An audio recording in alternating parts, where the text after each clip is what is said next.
It is the Jesse Kelly Show, another hour of the Jesse Kelly Show on an absolutely wonderful Thursday, an Ask Dr. Jesse Thursday. Let's check in on the Democrats and see how they're doing winning over middle America. I'm a white woman that has lived in a red state my entire life, and I can tell you when I'm around white people, they test the racist water. They test it on people like you all the time, and they'll try to say off-color things. I put my hand up. It absolutely happens, and you're fortunate that maybe you haven't experienced this. Can I just say, literally this August, a white person said the N-word in front of me. Literally? Not just this August, but literally this August? What did literally add to that? Anybody? Can anyone answer the question? Why everybody has to throw literally in to every sentence all the time? It is so mind-numbing. In fact, it's just stop, please. Literally, it's literally there. Literally, there. It's literally Thursday. Literally, I'm about to order a pizza. Literally. Oh my gosh. Just speak, please. Jesse, when are you going to address that the whistleblowers have not been compensated?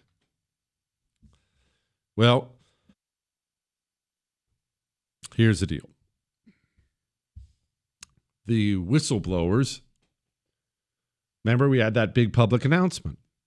Kash Patel put out that big public announcement that the FBI whistleblowers, who I have been advocating for a very long time, that they were being brought back. Sounded good, right? Sounded good. Certainly gave me quite a bit of hope. They're running into some snags. I am displeased as of right now. I am hoping what we're seeing is just standard government slowness. But so far, talking to them, they're being sidelined, essentially. Oh, no. Brave whistleblowers. We're gonna bring you back. Anyway, got a big stack of papers over here. Half need shredded, half need stapled. Thanks for your service. Go to the back room and shred papers all day. That kind of stuff. I am waiting before I blow a blood vessel on the air and start ranting and raving about this, which I'm going to do. But what's happening so far is not acceptable. And what it feels like right now, just what it feels like is we got played a little bit. What it feels like is some people wanted us to shut up and stop advocating for these brave heroes. So they said, no. They're all coming back. They're all hired back. Congratulations. And then they slow roll everything. I am not hearing things that please me at all. I am hoping for the best, but I have a limited amount of patience, as you are well aware. And the time is growing near where I'm going to get upset. There. No, but that's where I'm at. Now, was that clear enough for you? Greetings, fellow history enthusiast. Curious what the status is with all the NGOs that were contracted to hand out housing meals and benefits to illegals handed out around the country. How much did they get? Have the contracts ended and been cut off? So on and so forth. Okay. He said, I appreciate the Malta class. Oh, yeah, so on and so forth. All right, so here's part of the problem of what we've been going through. And this will get specifically to the NGOs, but in general. Remember that the law, the law profession, the legal profession, legal school, law schools, judges, lawyers, it is in large part dominated by communists. Not all of them at all. There are some blood red lawyers and wonderful lawyers out there. But the field in large part is dominated by communists. They have taken over law schools and all this other stuff. And they are well versed in the law, in the legalities of things. Yes, communists are more than willing to break the law. But what's better than breaking the law? Figuring out all the legal loopholes you need so you can do absolutely horrible things without ever breaking the law. So when I tell you an NGO, a quote, non-government organization, got $100 million of your money, and that $100 million to this NGO was used to feed and house illegals. But wait, it's more. They also used it to educate the illegals before they got here on how they can stay here. So they got them here. They're feeding them here. They're flying them around the country and getting them places to stay. And I say they got your money. Your head is about to explode in anger, and justifiably so, because that is wrong in every way. Not just bringing them here, but using your own money to do it. But this is how Democrats use government, and some Republicans, if we're being fair, but this is how Democrats use government. All of it is designed to aid them. Every single step they take, they are trying to make their revolution legal.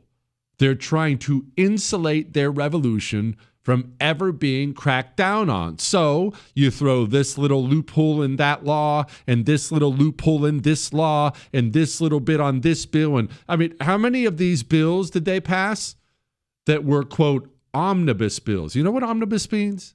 It's a term they throw around all the time. What does it actually mean? It means instead of being any single subject, we just threw a bunch of stuff in there. That's what it means, omnibus. It just encompasses a bunch of different things. Why do they do omnibus bills? Why don't they do those single subject bills you've been campaigning for the longest time? Why? Got to be a reason. Well, how do you do corruption with a single subject bill? If I come to the floor of the House of Representatives and I have a bill that says, build the wall, that's it. It's a straight up, it's one page. Here's the money we need. This is what we're going to do. We're going to build 500 miles of border wall. This is the bill. Well, that's fine and all, but how am I going to get any of that cheddar cheese? I got donors. I've got political friends. I'm here to loot the treasury and give taxpayer money out to all my friends. This single subject bill, build the wall, what's in it for me? That's why you never see it. And by the way, that's why I'm fairly confident you will never see it. The bills aren't single subject because that would reduce and practically eliminate corruption. Instead, no, Jesse, I'm glad. No, I want to build the wall too. I'll tell you what, though. We need a new airport for my state. We need a new airport in my district. And hey, Bob, what does your district in California need? Oh, you want to build a new park? Let's get that in there too. So we'll build the wall and an airport and a new park. And hey, Senator Jerkwater, don't you guys need some extra stuff? Oh, you want a new port? But hey, let's put that in the border bill. And by the time it's done, it's 10,000 pages. And of course, they'll call it a border bill, the Jesse Securing the Border Bill. But instead, you're paying to teach ducks how to be gay in Zimbabwe because some congressman runs an NGO that happens to do that. And of course, his third cousin is the one who's the manager of the whole thing, pocketing all the cash. That was a long way of saying, yes, some of the money to NGOs has been cut off. Some of it is legal. No, it's criminal.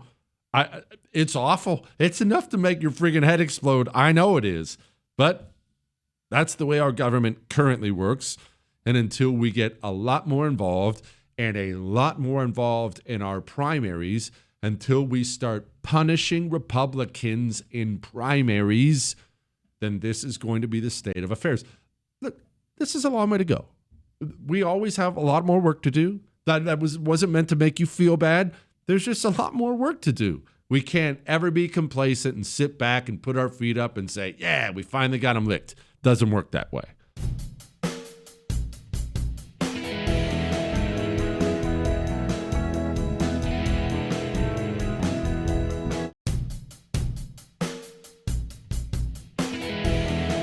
It is the Jesse Kelly Show on a Thursday. Remember, if you want to email us your love, your hate, your death threats, you can. Jesse@jessekellyshow.com. I know it's been a heavy show. It is as heavy as 10 boxes that you might be moving. Let's tackle a couple other things here. This is not the first one I've gotten like this, so let's tackle it. Dear Balding Bronco, it's not nice. I live in a blood red county in western Kansas. Nothing but farms, cattle, and coyotes. Fall harvest is in full swing, and commodity prices are in the tank. The trade wars in Trump's first term were bad, but now with high inflation, they are really putting the squeeze on us. Our family farm is still MAGA, but when I go to town, I increasingly hear folks becoming more negative to Trump. They're tired of hearing about world peace and world politics, not asking for another government handout, but dang, folks are hurting. Your thoughts? All right. So there is, first of all, let's address the global politics, world peace, bringing peace here, peace in the Middle East and stuff like that. And this is something I have cautioned not just the Trump administration, the Republican Party against. There is something that has been happening in normal America, in the America that exists outside of D.C., there has been something that has been happening, and Washington, D.C. doesn't fully realize it yet, and this includes very much the Republican Party. In fact, it does include the Trump White House, so let's just talk about it. Americans have watched, especially in recent years, as their standard of living has gone down. Younger generations can't afford homes. Older generations, their money doesn't go as far. People aren't spending what they used to spend. They're not taking as many trips. That everything points to this. The only reason consumer spending levels have remained the same, if you dig into the data, is because rich people are spending more. Rich people spending, it's holding up a lot of things, all right? So what does that mean? That means everyone else is getting screwed. That means normal people are having a hard time making ends meet. Now, let's pause on that for a moment. In politics, foreign adventuring, foreign interference in any way, whether you're starting a war or stopping a war or whatever it is, getting involved in international affairs, it feels big. And not only does it feel big, it feels bigger and, frankly, more important than getting involved in domestic politics. For instance, let's say I magically made you a United States Senator. Today, here's your pin. You're a United States Senator. Now, I'm not asking what you should do. I'm asking what you would want to do. I hand you on day one 2 options. Hey, Senator, you've only got time for one of the 2 here. There is a tiny town in your area where there was just a nasty chemical spill and the people are struggling, they're suffering, and they would like someone to come look at it, get them some help if they can, and we would like you, Senator, to go to this tiny town, 1,200 people. We want you to go. It's way out of the way. It's going to take you hours to even drive there. We want you to go check in. Or we have a delegation heading to Paris tonight. See, there's an international conference. All these world leaders are going to be there. We're going to put you up in the 4 Seasons. It'll be very nice. Do you want to be part of this international conference? Or do you want to go to tiny town chemical spill? They choose Paris. I have warned privately and publicly, I have warned the Republican Party, including the Trump White House, that people do not find things affordable still. That didn't disappear when Joe Biden left. Of course, Donald Trump has done wonderful things, no question about it. And it's better than when Biden was there. But people are still not making ends meet. And when the midterms come around, or when 2028 comes around, I know, look, a peace in the Middle East sounds great. There aren't very many Americans who are going to be voting because there's peace in Gaza. Sounds good, and it is good. Fine, sounds good. That's not what motivates people. There is less of an appetite for any foreign stuff now than there has been in the entirety of my lifetime, and that's because Americans are watching their country get dirtier, more crime-ridden, and more expensive. And when you watch the things around you rot, you start caring a whole lot less about Ukraine. You care a lot less, even about Venezuela. And I'm not dismissive of these things. About Israel. I don't want to hear about Israel when I can't afford groceries. Sounds good. Good for Israel. How are my grocery prices? This is something the Republican Party has got to understand, but there is a signal lag. There always has been in D.C., and you get there and you're puffed up and you're important and you're on Air Force One and it's international and you're going to give me the Nobel Peace Prize. Farmers in Kansas don't care about the Nobel Peace Prize. They care about paying the bills. Republican Party better understand that. All right? All right. Let's move on. We're going to talk a little bit about Abbey Gate, but I'm not going to get upset. I promise I'm not going to get upset.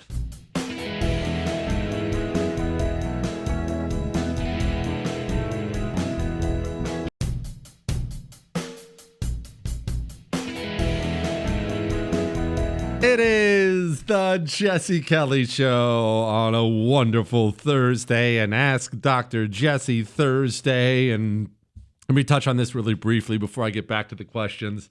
I know about the John Bolton indictment. We already talked extensively about the John Bolton situation. John Bolton, longtime neocon, who Trump hired in his first term. Good grief. Anyway. John Bolton sucks, has always sucked, will always suck, and then moved on to celebrate the Mar-a-Lago raid where they said, well, Donald Trump took all these classified documents. I do want to remind everybody again, when it comes to the Trump classified documents, that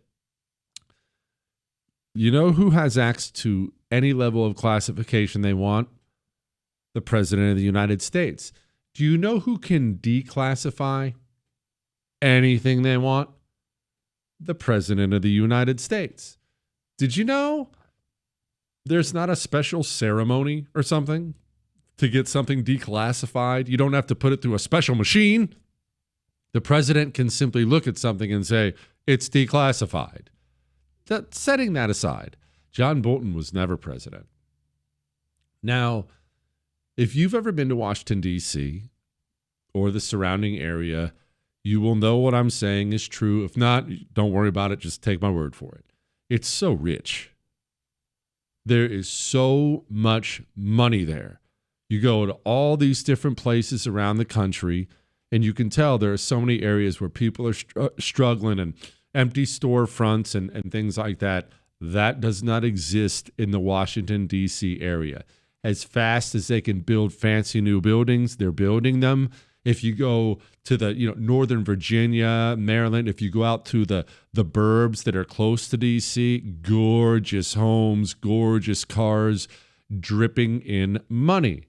People like John Bolton, there are many, many like him, people like John Bolton figured out long ago how to make money on the business of government. Now, that's a terrible place to be. You don't want your country to turn into that, but that's how so many people make their living in this country.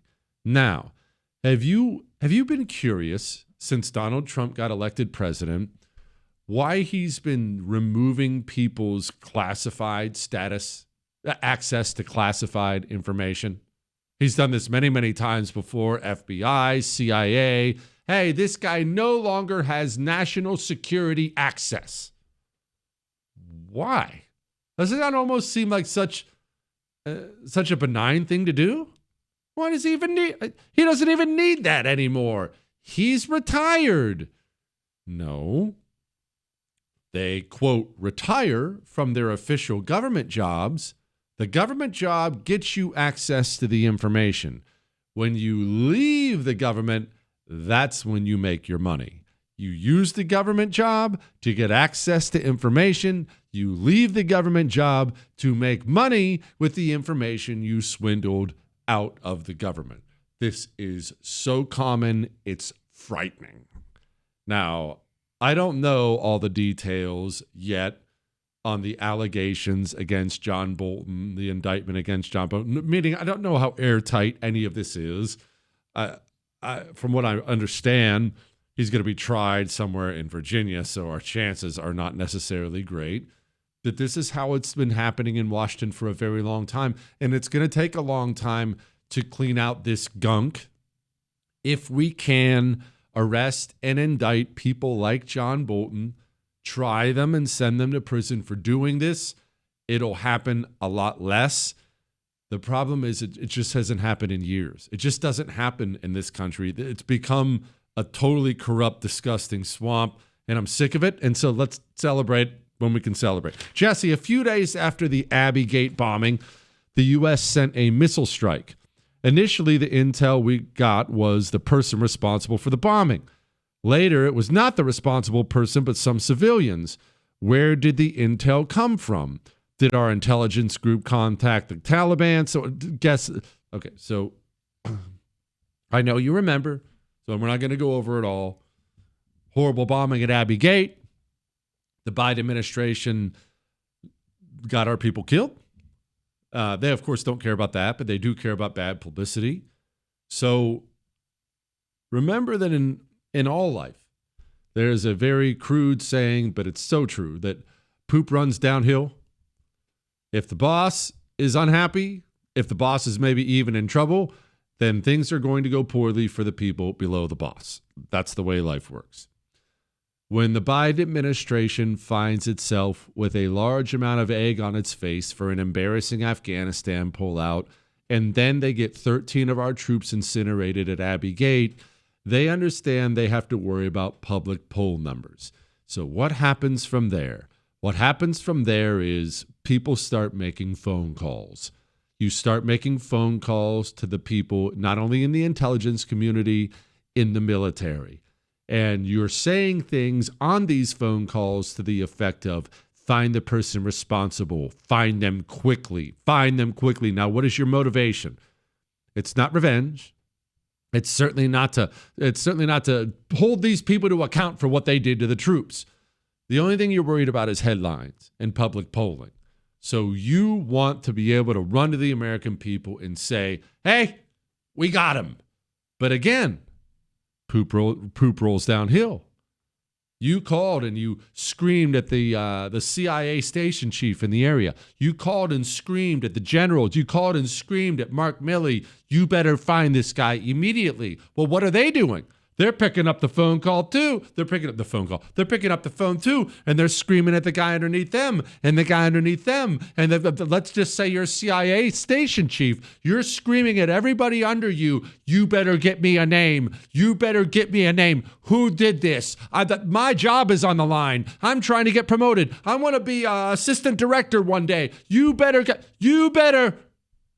And so what happens? Enough people start breathing down enough people's necks.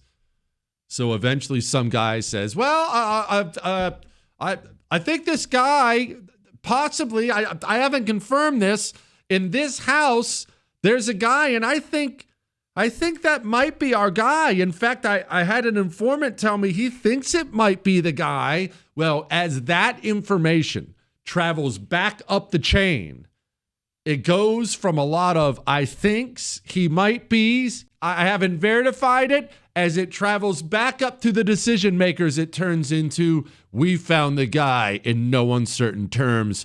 Get the Reaper drone. This is not something that is unique to Abbey Gate. All human beings, you and me, we tend to only hear what we want to hear. That's a human nature thing. when you start talking about politics, poll numbers, this kind of stuff, this is how it goes lots of the time. You manage to find whatever intelligence you were looking for in order to justify whatever you wanted to do anyway. And because these people are soulless monsters who only care about themselves, they will, with a straight face, go and incinerate 10 innocent people in Afghanistan, 6 of them children. Then the chairman of the Joint Chiefs will stand up in front of the American people and call it a, quote, righteous strike. Once that is eventually exposed, once we are revealed to be murderers, there's no other way to look at that, then they will, of course, investigate themselves. We're doing an internal review. And at the end of the internal review, nobody will be punished. No blame laid down anywhere. Too bad, so sad, they wash their hands of it. That is what happens when your country's been run by monsters. Awful. Terrible.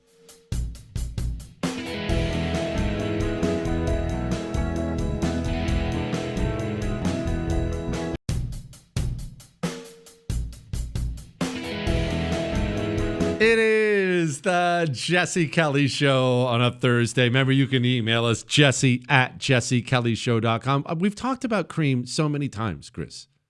I do not like cream. It's terrible. I know you think it's good, and it should be good when you look at the people who were in the band. It's not good. It's weird, druggy music. I don't like cream. What? Pink Floyd doesn't count as druggy music. Not that much. Not that much. Oh, before I get back to the questions, Ob's being really snotty sometimes. Let me explain.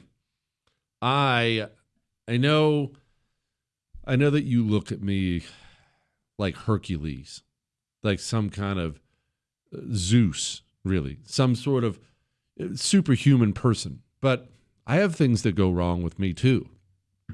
And I have had for 3 or 4 months tendinitis in my right forearm. It flares up every time I do any kind of a pulling workout.